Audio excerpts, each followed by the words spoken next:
I love my darkness just as much as I love my light. And so I think human design really allowed me to love myself in my shadows even more.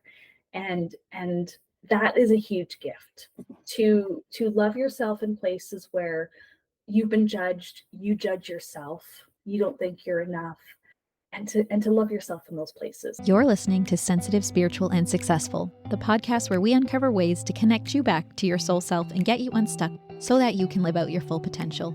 I'm Jasmine Lynn, a former psychotherapist turned human design soul guide and EFT tapping success coach, and I'm here to show you how to love yourself through all your levels of growth.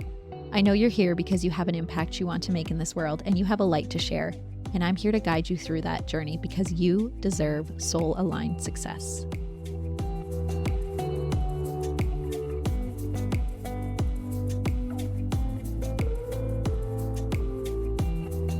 Hi, everyone. This is Tammy Mack, and we're going to get into her story. So I'm super excited to have her here, and I will throw it to Tammy to tell us what her human design is, and then I'll get into asking some questions.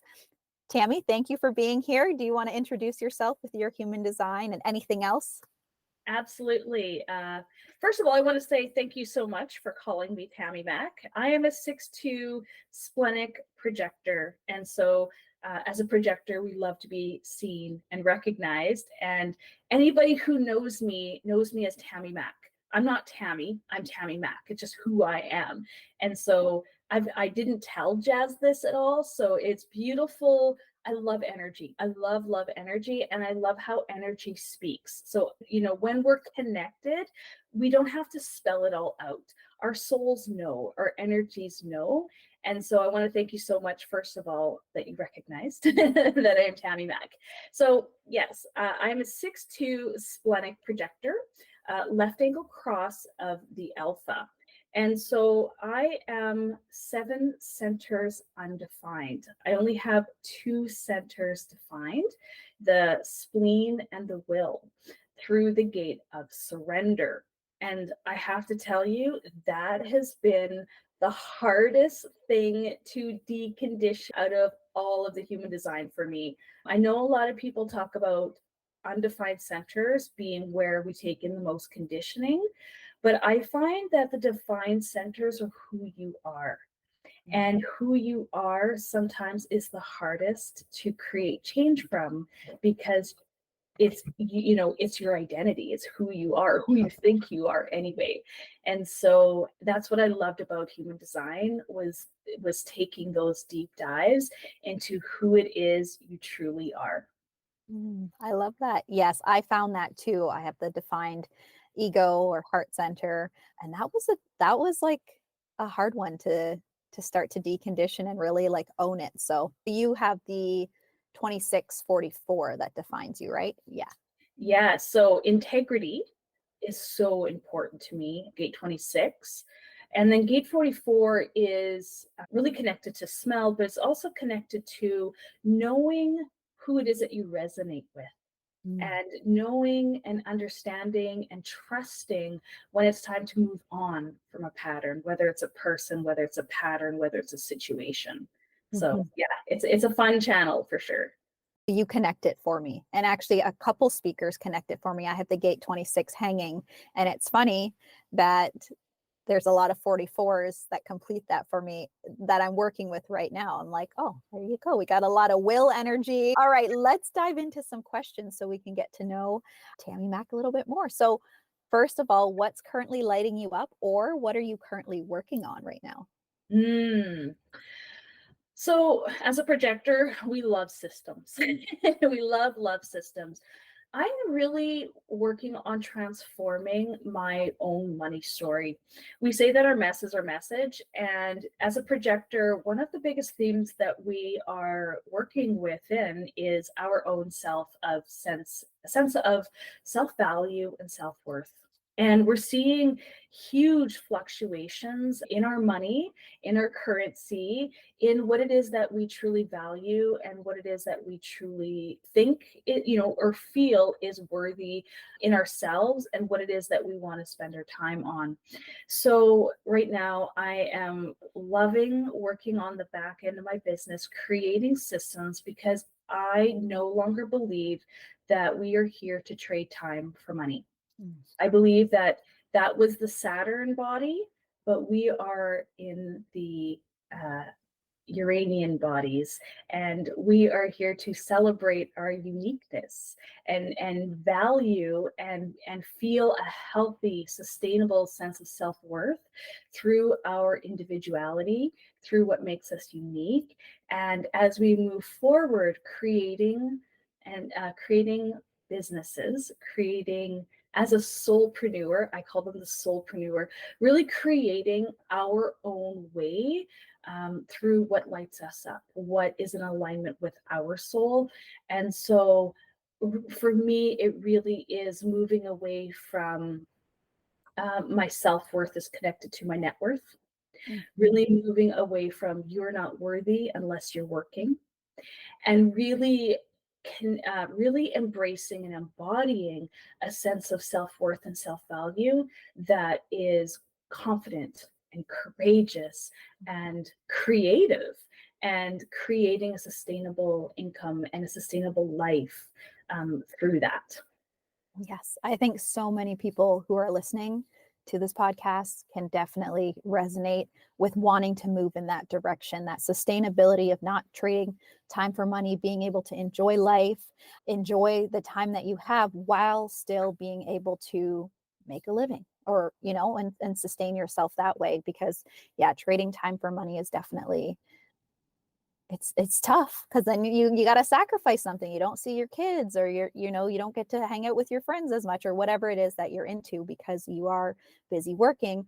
And we know that, well, as a generator, I know that if I'm not doing work that lights me up, oh, I can just like burn out. I can do it, but it drains you, it depletes you, right? And as a projector, how is that like for you when you're doing work that's not lighting you up? So my first burnout was at 18 years, no, sorry, not 18, 20 years old, year 2000. I experienced my first burnout, and I was working two jobs. I've always been in the service industry, whether it's healthcare or service or hospitality. And I was working two jobs and killing it. Like, I'm really good at what I do. Whatever I do, I'm really good at it for short periods of time. And so my first burnout was in 2000, and I quit everything and I sold everything, and I moved to the mountains for 2 years, and had an amazing experience in the Rocky Mountains. My second burnout was in 2015. I was a single mom working in healthcare. I was working in long-term care, taking care of our elders. Very, very physical job. Ended up with a shoulder injury because I was shouldering a lot of burdens and a lot of work, and went through my second really bad burnout. My third one happened in 2020. And that's where I was like, I can't do this anymore. I can't be doing this. I'm here to be creative. I'm here to create my own way. I have so much love to give. And I'm here to share that. And I'm here to be the embodiment of that so other people can step up as well, right? As a sixth line, there's this sense, and I'm 46 years old, so I'm getting older now, and I'm realizing that, being an inspiration and being inspiring isn't something that you see, we see it on TikTok and Instagram and all these things, but it's the trueness of who it is that you are, that you can hold that you can be that's so inspiring. So it's not always something super big and fancy, and sometimes it's just the simplest things, but doing it in a way that people stop and you're like, oh my gosh, I want whatever that is. Yes. Yeah. When you're being authentic and you're being true to you, it's almost like you radiate this essence where people are drawn to you. They want to watch you, whatever you're doing. They're like, oh, what is she up to? Right. That's the work. That Yes. is the work, especially as a projector. That is the work, to claim that, right? To claim that self-worth, that self-value, that whatever it is that I do is enough, is more than enough. And I don't need to compare myself to other people. I don't need to be like everyone else, because who I am is enough. And to love ourselves in that space, because a person that loves themselves, you can tell, you can feel it, because they also have love for other people. Yeah, they have more to give. Yes. My next question for you is, what inspires you or motivates you the most? Watching people overcome themselves. So I am a 6'2" splenic projector. I run long distance runs. And we hear a lot about projectors not having a lot of energy, or we don't have energy. And I call bull beep on that, because we do have the energy for the things that we love. And when I watch somebody overcome a limitation that they have either given themselves, that they're in, I love watching those like crazy 200-mile races, because you watch them break down multiple times and get back up and go.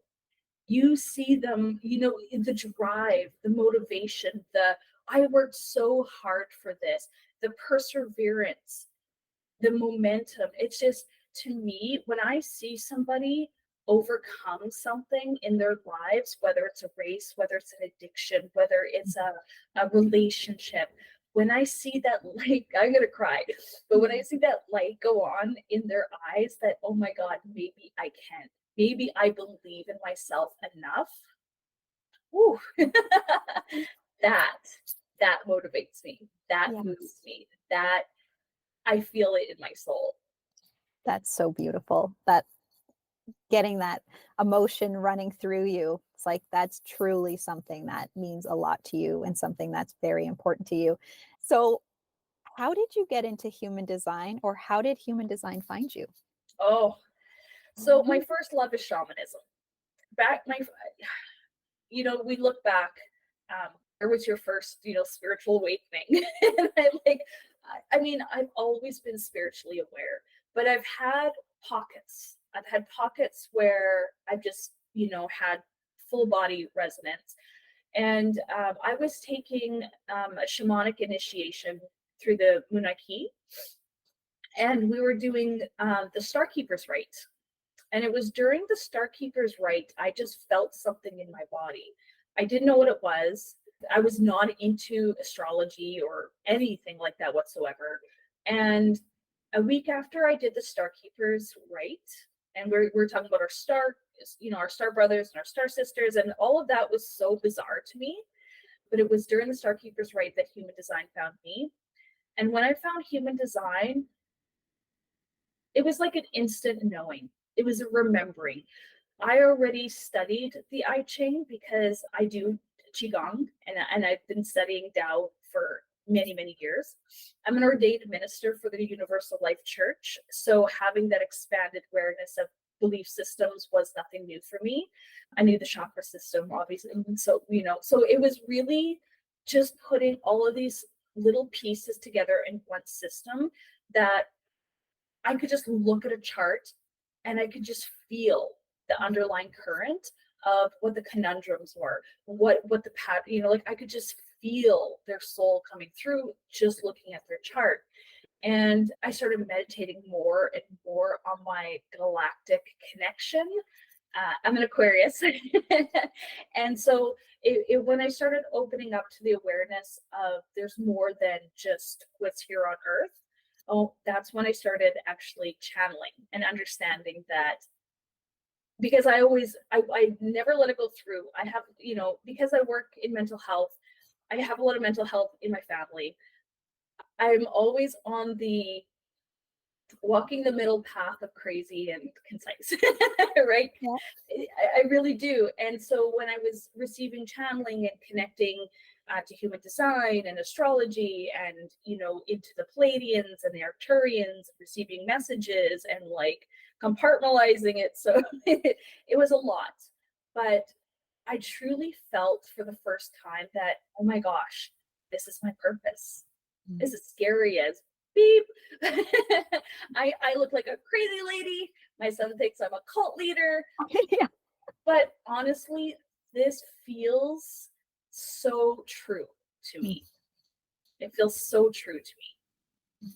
Yeah, it goes beyond the mind of it making sense. It Why does. does it make sense?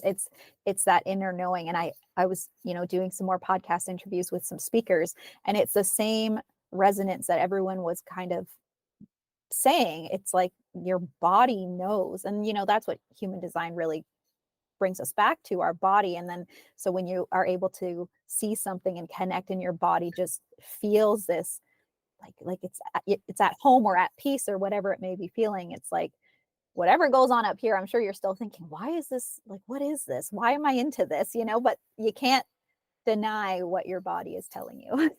Well, and for so many people, myself included, when I took human design, I started back in 2019 and I certified in 4 levels in 2 years, plus the quantum alignment, which is a lot, right? Yeah. It's a lot, and it's a lot mentally. And I find that when people start learning human design, they take it through the mental, through the mind, and that's where people get stuck. They get stuck in analyzing, they get stuck in the stories, they get stuck in their heads trying to figure it out. How does this make sense? Instead of truly allowing it and surrendering to it and feeling it in your body and seeing, like, I love synchronicities and coincidences and intuitive nudges and somatic feelings. And when you can start trusting yourself on that level, it's a whole new ballgame. It really is a whole new ballgame. Human design is, to me, the training wheels of your soul. How do I learn to listen to myself more? How do I trust myself more? How do I love myself more? And human design is a beautiful system that allows us to go deeper into who it is that we are. Yes. So well said. Thank you. My next question, I guess it dives right into what we were kind of already speaking about, but how has human design changed the relationship you have with yourself? Whew. So, as an Aquarius, and really just as who it is that I am, I'm a lone wolf, right? I'm always on the edge of, whether it's the city, whether it's my friends. I'm always the odd one. And I was bullied really hard as a child. And you know, I've been a loner my entire life, and I used to judge myself for that. And it wasn't until I started understanding that the more that you can belong to yourself, the more that you can feel like you can belong in other places as well. And so I'm okay being weird, being the odd one. I'm okay with that, because sometimes the things that I say or allow myself to say really changes somebody's life, really opens them up in a way that they never expected. And I'm okay with being who I am. In fact, I love who I am now, even if other people, may judge it, or may see me very differently, or why can't you just be the good girl, or why, I love my darkness just as much as I love my light. And so I think human design really allowed me to love myself in my shadows even more. And that is a huge gift, to love yourself in places where you've been judged, you judge yourself, you don't think you're enough, and to love yourself in those places. Mm. Yes. Yeah, that self-acceptance. And I think also human design allows us to see, acceptance in other people as well. I love that human design allowed me to find a way to communicate to others. I'm dyslexic. I struggle it's funny that people say that I'm so articulate, and yet I struggle so much with that. But being able to understand other people and where they're coming from and their point of view, and even like working in mental health, obviously I don't do their charts, but I can see their birth date. I can Mm. see their conscious sun. So obviously I know their conscious earth. And even just going from that space, these might be some of the things that they're struggling with. These are some of the conversations that I might be able to have with them without bringing the language, without bringing anything, just that little bit of level of understanding. When other people are seen and heard and recognized for who they are, it allows them to open up their little hearts a little bit more. Yes, absolutely. I was just going to say, you probably make people feel so seen when you're able to do that. And like you said, not, necessarily saying I'm looking at your human design, but when you see them through that lens and you communicate it to them, it's probably like, oh, wow, she really does see me. That's so beautiful. All right. How has human design shaped the way you approach business? So you are a projector. So let's get into that a little bit. Yeah. Wow. So I went to school for business back in 1996. Back in the 1900s, I went to school for business. Very, very different from the world now. And business to me now, it's evolving so much, because when I got into business, I was all about the mental stuff. I was all about, give me all the templates, give me all the strategies. And it was, and I got stuck for a long, long time because I was still trying to prove my worth. I have to be the best human design, and not that I read a lot of charts anymore, but I had to know it all. I had to understand it all. And the last few years, it's really been more of a shh and speaking from the heart instead. And so really coming back from everything that I've learned from human design and kind of quieting it down a little bit, because it's in my body. It's already in there. I don't need to learn anymore. I just have to allow. I just have to trust. I just have to listen. And what my heart wants is very, very different from what my head wants. And so human design really taught me that we all have a unique way of sharing our gifts, of sharing our talents, of sharing our services, of pricing, of everything. My biggest challenge is marketing. And isn't it funny that the channel 4426 is the channel of marketing? Right. Yeah.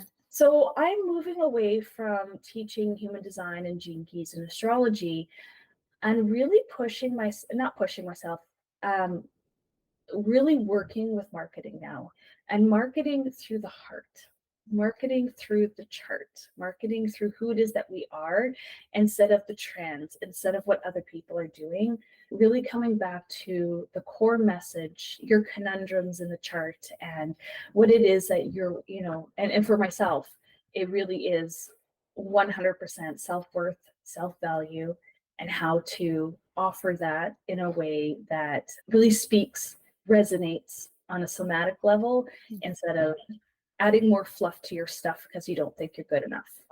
Right. Yes.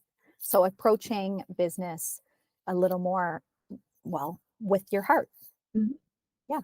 Heart and soul. Heart and soul. What was your path like to get to where you are now? Like the ups and downs, any lessons in between? At first, I didn't know what to call myself, because nobody, if I go sit at Tim Hortons with my parents, I can't tell I'm a human design expert. They don't know what that is.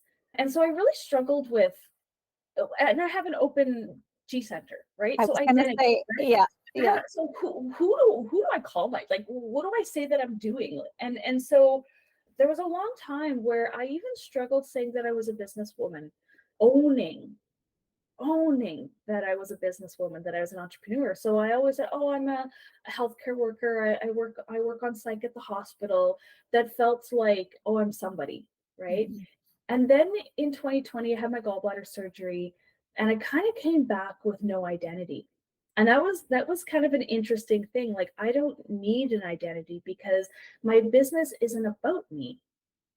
Right. And so really coming back to feeling this, I let go of all the pressure. I let go of all of the stuff, and letting go is the hardest thing, but letting go of all the things that I thought I had to be in order to be a successful businesswoman. And a successful businesswoman or a solopreneur is going to be different for everybody. Their level of success, their level of satisfaction, peace, it's so individual. And so I can now say that I am a soul strategist. I am a successful business owner, and I'm not tying how much I'm making as to whether I'm successful or not, or how many clients I have. And for me, that was the biggest thing, because coaches come into your DM, are you making 5 or 10K a month? And instantly you're just shrink down, right? Because that is apparently what a successful soulpreneur, a successful business person is. And so once again, taking away that your self-worth is not connected to your net worth. And that you're not worthy unless you're working, because I'm not here to work. I'm here to share from my heart. I'm here to be a guide. I'm here to be a lighthouse. I'm here to help you connect to your potential and your soul whisperings and what it is that you want to do with your life, and be a guide through that. So it's not about me. And so really stepping once again with my will center, it's like, who am I? A defined will center always asks, who am I to? Right? Like, and that was the big thing for me, is who am I to say that I'm a successful soulpreneur? Like, who am I to say that I'm a channel? Who am I to, tell somebody that their soul came to me an hour before our session? Right? And so it's once again owning those parts of myself without comparison. Yes. Yeah. I definitely resonate with that whole who am I? Like, who am I? Who am I to be doing this? Who am I to be doing that? But it's funny because it's just words, right? But yeah, that I definitely resonate with that will center and the open identity center. Well, I have undefined, but same thing. It's like, who am I? How do I describe myself? And letting go of identities was probably the hardest thing for me, because it's like you attach your worth to it. That defined ego is like, well, this is who you are. This is how you're supposed to be successful. So when you're talking about redefining success based on, well, what I'm hearing is like based on how you feel and how you're impacting people, not by numbers, not by, like you said, how much you're making. That is your success. And that's like how you approach business and feeling good. Yeah, like we're moving into the conscious economy, or the quantum economy, or whatever you want to call it. And our health is our wealth, right? Our well-being, the currency of the quantum economy is well-being. Right. And so we see, when I first went into coaching, I don't call myself a coach, but when I first saw the coaching industry, it was all about $30,000 months and high ticket packages. And then 2 years later, I see the same coaches, being honest and saying they're burnt out, they're bitter, they're not making the cash that they said they were making, they're overstretching, they're not in alignment with who they are. And I'm grateful for those that were honest about it. But really coming back to, I want to enjoy my life. I want to be healthy. And to me, it's not about the money, it's the time freedom. It's the ability to get up when I want to get up, and move when I want to get up, and serve when I want to serve, and not be so connected to time and the old way that we valued people, right? Yeah. So I have a question for you, and just as a projector, just maybe your insight and what you might see is, why do you think people are so attracted to that type of marketing, that in the income claims? Because I've been watching the coaching world for quite a bit, and I try to dive into it a little bit, and then I'm like, no, let's just watch and see where I kind of fit. Yeah. So why do you think that's so enticing for people when they market that way? You mean the high ticket? Or like the income claims, like I make this much money, and then it attracts people to, I don't know, tangible results, right? Because it can be hard to market when you don't have a tangible results, when you're not putting it in a number, when you're not, whether it's pound, how many pounds you're losing, how much money you're making. We're so connected to the linear process of materialism, right? And you have to see it to believe it. You have to put a number to it. And so what I've been moving towards are the coaches that are playing with it. It's about play, it's about pleasure, it's about connecting with your heart. It's about connecting with your body. It's about what can we do for fun? What experience can we share? What adventure can we have? Instead of, if you work with me for 6 weeks, you are going to make $5,000 a month, and you're going to get this, and okay, you're going to get this, right? It's that value once again of, I need to know, I need to have that level of certainty of what it is that I'm going to get from whatever it is that you're giving. And you can't put a price tag on, I feel confident. Like, how do you put a price tag on confidence or courage or acceptance, or I feel like I'm able to serve now, right? Like, you can't put a price tag on that. Therefore, then how do you determine that value? And this is where I'm like, once again, it's energetic. When I can feel the energy of my coach. If I can feel the energy of my clients, I can feel whether they're truthful or not, or whether it's just another template that they bought and they're selling themselves. Right. Yes. Like, I love that, actually, the way that you put it. It is wanting that. And I think as a 5 line, I'm so scared to give people that, like, write that expectation.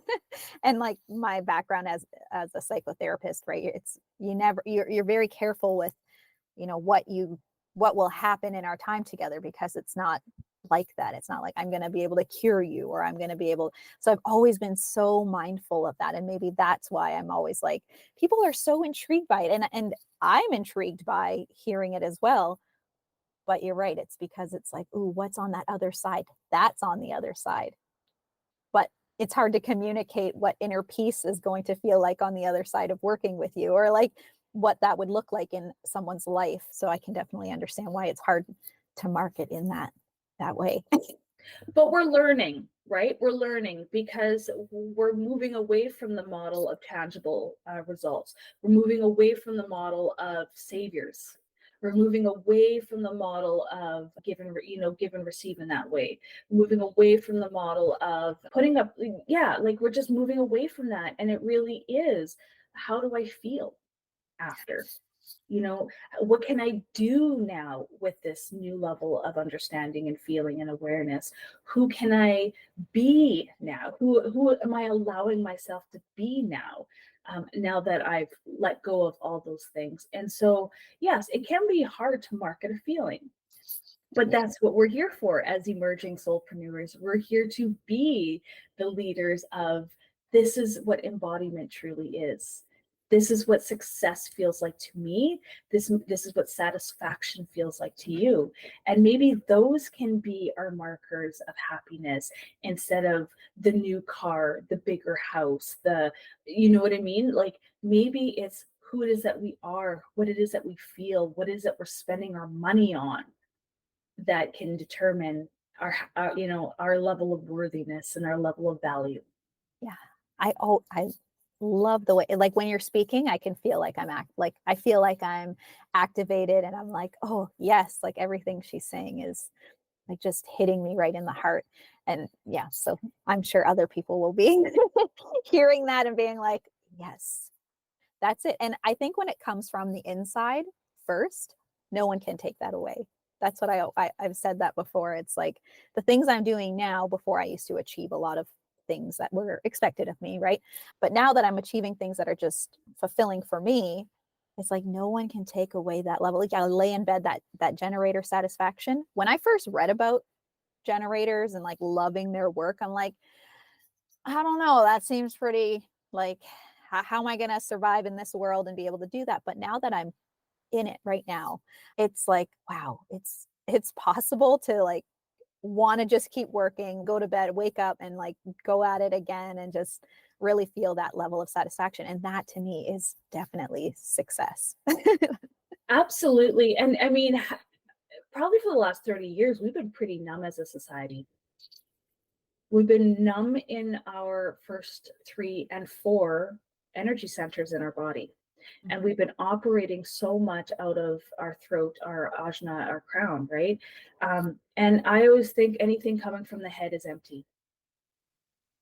That's just how I feel. It's empty until it's been moved through. Like knowledge is learned, wisdom is earned. Yes. And you can feel the difference between the two. Yes. I love the way you're articulating I everything do that have you're the saying. 31 twice in my chart. It's my conscious earth. So it's what grounds me. Yeah. And it's also my Mars vocation. Oh, yes. That is your Mars, conscious Mars? Unconscious Mars, 31.1. Yeah, Yeah. unconscious Mars. Yeah. Yeah. Beautiful. All right. Where did we leave off? Getting to know you. Okay. I guess we've kind of covered this. You can let me know if you have anything else to share. What have you learned about yourself and your process of living your design? The biggest thing for me is so on my unconscious side, my sun and earth is 2444. And for the last 2 years, I have been talking a lot about the science of settling. Because to me, that has been the hardest thing that I've been moving through is good enough. That's good enough. Oh, I should just be happy with what I have. And I remember and so settling, staying in your comfort zone, just numbing out. Obviously I work in mental health, and so addictions and stuff like that. And addictions isn't just drugs. Addictions is any pattern that you continue to repeat that is no longer serving you. So it could be addicted to Netflix and chill every Friday night, or every single night at 7 p.m. It could be the addiction of playing small and safe and not going for your dreams, like anything. So for me, it was a waking up to I do have addictions. I do have a lot of patterns, loving myself and forgiving myself for those patterns, not judging myself so harshly, because this is part of my soul curriculum. And yeah, it's the whole transformation and the energy that it takes to finally make a change in your life has been my work for the last probably 4 years. The science of change and the neuroscience of it, the energetics of it, I've been around the block twice when it comes to change. And so not only in my own life, but how can I support others while they are creating change in their lives? Yes.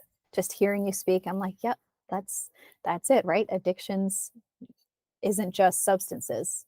Sabotage is probably like my biggest one. I see sabotage in the solar plexus. That's where we have sabotage. And so that's my favorite place, because we get so close. I see this all the time. People get so close. They're doing so well. And then that worthiness comes in, or that good enough, or that settling, or it's overcoming that mountain that they've created. Once again, coming back to the overcoming, right? That overcoming their past limitations. Yes, I can see why you are passionate about helping people through that. I wonder if that's like a defined ego center as well, like wanting to see people just like, come on, let's go. Yeah, well, and it really, okay, so it is, because I had this huge thing about my will versus thy will. Whose will am I serving? Right? If I'm serving my will, then I'm fine. This is good enough, right? If I'm serving from thy will, oh no, there's work to be done. And I'm excited to do that, because I'm here to serve thy will, right? I'm the bigger will, right? The cosmic will, the God will, whatever you want to call it. My will, my ego, my mind versus the expansiveness of thy will. So much wisdom, and I know everyone's going to love hearing your presentation for the Ultimate Human Design Summit. And if you follow Tammy as well, there's like the way that she writes, the way she articulates. That's what drew me to asking you to be a part of the summit. I think I've said this in another podcast episode, but the speakers that I connected to were the ones that I've been kind of resonating with, and kind of just like, okay, I would love to collaborate with them one day. And I didn't know in what capacity. I just had it in the back of my mind. I had like, oh, I can't wait to kind of, you know, when I get out there, when I feel like I can get out there, then I want to connect with these people. And you were definitely on that list just because of the way that I've read, you know, how you speak about human design, how you speak about certain gates or centers or anything. It just resonates so much in the way that you explain things. So I think a lot of people will love learning from you. Oh, thank you. I fully receive that. All right, now here's a question for you. What are you most proud of when you reflect back on your journey? Mm. Not giving up on myself. I love manifestation. I love part of my design. So, you know, this is what I love to talk about with people is when they look at their design, because, you know, there's so much to to design. Part of my design is breaking patterns, breaking addictions, breaking settling, right? All that kind of stuff, and limitation. My sun and earth is in gate 4131.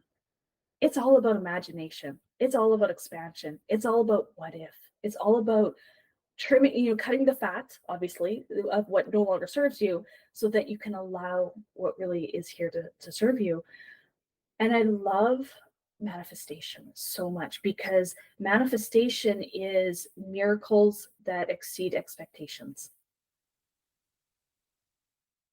And so everything in my life has been an unconscious manifestation. For instance, last year I spoke at the conference, at the Human Design Conference. I didn't know how it was going to happen. I was sitting on the couch crying one day because I just worked 3 12s in a row and I was exhausted. But luckily, we manifest on our baseline frequency and not on our ups and downs. So I got the invitation during a really rank low. And I was like, how am I going to make this happen? You know, like it costs a lot of money. I'm in Canada. Everything's double. I didn't have to pay for my plane tickets. I didn't pay for my accommodations. Everything was so easy. Mhm. Everything was so easy because I got out of the way and I allowed and I trusted and I believed. Belief is probably the biggest thing for me because beliefs are ingrained within you. It's, you know, you can't just change a belief like that, right? Like you need a cosmic event to change beliefs sometimes. Mhm. And so to believe on a deep level that you're worthy to receive whatever the manifestation, whatever the miracle is, and just feel that connection to the world, like, wow, to me, that is just amazing. Mhm. Yes. And I know, again, people listening, that manifestation piece and that believing and allowing things to happen. You said you were really into synchronicities and all of that. And I can definitely, like my husband says, I live every day like it's Christmas. I'm like, Yes. oh, what sign am I gonna get today? Or like what numbers am I gonna see today? And really, and that's when you can live life on the level of knowing and trusting that everything is just working out in the way it's meant to, and you can let go and you start, and this is where I walk the fine line of crazy, right? Because everything is a synchronicity to me. Same. Everything is a synchronicity to me now, I'm walking right? it too. Yeah, right. Everything is a synchronicity to me. When somebody says something, it like, you know, and being, that's a different level of being, right? That's a different level of being. And more of us are living that different frequency, Mm. right? We can look exactly the same, but we're on another level. We're on another frequency. We're resonating on another frequency. And the more of us that are resonating on that new frequency, the more that we're going to ground it in, the more that we're going to create that tipping point.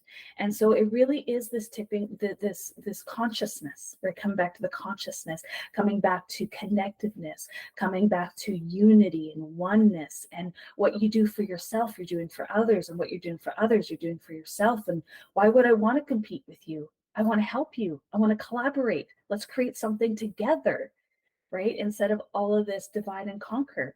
Mhm. There's times that divide and conquer is amazing and wonderful and great, but to be able to live in a place of harmony, of when is it time to divide and conquer, to analyze, to, do that, to in the linear process and logic, and when is it time to open up our hearts and our minds and allow and dream and expand and wish and hope, and yeah. And so to live in a world of harmony between the two is what you, everyone that is watching this, is moving towards, is emerging. Yes. And that belief that things are working out, I feel like that is one of the first beliefs that really sets the foundation of kind of living life that way, where you can fully believe and feel it in your body that things are working out. And even though if you can't see it, right? That's the thing. Yeah. There's no proof. Yep. Right? There's no proof. And my son, he's very, very much into certainty, proof, peer reviewed. And I'm in the boogie woogies. Yeah, I get my information from my dreams. Like that's when I know something's real or not. Yeah, I feel it in my body. Yeah, I feel. And that was that's probably one of the biggest things with human design too, is I'm Aquarius. So I'm very analytical. I'm very logical. I am super logical. And yet allowing myself to feel, allowing myself to trust intuition, even though there's no proof. That has been a big journey with human design. Yeah. I think it's a journey for a while. Just keep walking that line. All right. So what is a piece of advice you have for coaches and practitioners who are building their business?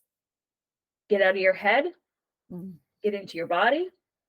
Don't go on social media first thing in the morning. Fill up on yourself first. Yeah, get into your body. Remember who you are. Speak from that place before you do anything else. So I do a lot of morning pages, morning writing. Obviously, I do, I work out in the morning. I do Qigong in the morning. I do spiritual practice in the morning. That's non-negotiable. Know who I am first before I open my mouth. Yeah, and consume. And consume, right? Like, are you a creator or a consumer? I ask myself that all the time when that's such a big one to be asking yourself. Are you just consuming, or are you tapping into that creative energy that you have? What are you offering the world? What impact are you making? That's yours, right? That's yours. That came from your heart, your soul. Yeah. Awesome. And lastly, what do you hope those you teach or work with could better understand about you? I am not perfect. I don't have my shit figured out. I'm walking this path with you, right? Like I really am. And so if there's anything to take home from me, is that I'm the same as you. I really am. When we work together, there's no I may be a queen, but I'm not your highness. We're doing this together. I might know a little bit more about something that you might not. That doesn't make me any better. And so having a defined will, we talk about I a lot, but really honestly, when I'm talking me, I'm talking we. It's never really from a place of me. It's we. And so don't be scared to reach out. I get that a lot. Don't be scared to reach out. We're on the same level. We're on the same playing field. Just have a conversation. Like let's just have a conversation, see if we vibe. That's probably the biggest thing. Like I'm an open book. I'm here. I'm here to serve, and it's not that hard. Yeah. I love that invitation that you're giving people, that sometimes people might think like, oh, she's over here and she's doing all this with her life, and they're afraid to reach out or even connect. And it's you saying, no, it's level, right? Like, let's just do this together. And I think that too, with that defined will, it's like, if there's someone willing to come with me and, I can guide them in that way, I'm like, let's do this together. Like, I'm not winning unless you're winning too. That's kind of like the vibe of, I can see why I chose you again for the summit. We're like, just hearing you speak and the values that you speak and all that. But that's definitely it. It's like we're going at this together. And anyone that I work with, if you want to join, I can't obviously force you. I can give you the tools and whatever. But yeah, if you want to kind of walk this path, let's go. I'll bring you. Absolutely, absolutely. I think yeah, I like whether I'm working in mental health or whether I'm working, in my business, we're all we're all the same peeps, right? We really, yes, we're all individuals, but on a soul level, like let's bring back the 44, right? You said you attract a lot of 44s, and 44 is all about that soul level resonance. Mhm. And so that's where I want to connect is on that soul level, right? I want to love you on that soul level. I want to, expand on that soul level. Yes. Thank you so much, Tammy. Everyone, Tammy Mack. I'm sure you got a lot of great nuggets out of this conversation, a lot of great insight. And yeah, I just want to say thank you. And you can look forward to a presentation on wealth creation initiatrix. Creatrix of your money matrix. Yes. And she is going to be a part of the Premium Summit experience package. And so she is contributing something to it. So stay tuned for that. But yes, thank you for being here and sharing your insight. Thank you for the invitation. And that's it for today's episode. Please share it with anyone else who wants to learn more about human design or anyone who may be on their personal growth and spiritual development journey. You can DM me on Instagram to talk about what resonated with you, what you learned about yourself. I love hearing about human design in real life, so I really appreciate those conversations. And if you would like, you can leave a comment, a review, a rating, and subscribe to the podcast. That support means the world. Thank you so much for listening. I know time is a valuable currency. Take care.